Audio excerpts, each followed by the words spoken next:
विषमकटक नागेश्वर मंदिर ठारे शिव पार्वती विवाह और शीतल षष्ठी महोत्सव पालन।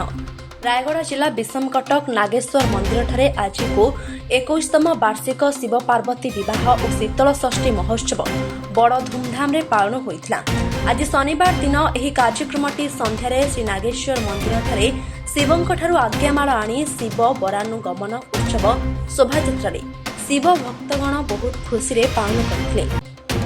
नागेश्वर बाबा और माता पार्वती एक शोभायात्रा नगर परिक्रमा कर मंदिर ठारे पहुंची कन्या पितामाता हुई शिव और पार्वती विवाह कार्यक्रम अति आनंद पालन कर शिव भक्तगण माने पुण्य अर्जन करने सह प्रसाद सेवन करते। शिव विवाह उत्सव में समस्त शिव भक्तगण बहु संख्यार माँ और भौणी माने उत्साह सह माता पार्वती को श्रद्धा सहकारे कन्या पक्ष एवं बरपक्ष भंडारा गृहठारे तेल हलदी कार्यक्रम अनुष्ठित होता। कन्या पक्षर बरयात्री को भव्य स्वागत कर बाट बहन कर आज शनिवार संध्या शुभ मुहूर्त शुभ लग्न रे देवदंपति वैवाहिक कार्य समापन होता। ए कार्यक्रम में समस्त देवतुल्य शिव भक्तगण उपस्थित थे। विषमकटक शिव प्रसाद पाढ़ी रिपोर्ट AM मीडिया 24। विवाह विषय किछ कहबे। आज हूँ शिव विवाह शीतल पवित्र दिवस स्वामी पार्वती माँ बापा आज खुशी अच्छु से शीतल षष्ठी पूजाटा विषमकटक 2006 मसीह आज पर्यंत चालू हो आम समस्ते अंतर्भुक्त होकर निजक धन्य मन कर विषमकटकवासी आम सब ये पूजा उपस्थित समस्त भगवान आशीर्वाद सब आम चाहूँ आर वर्ष पूजा ठीक ठाक हो एमती उत्सव हो नागेश्वर शिव विवाह विषय किछ कहबे।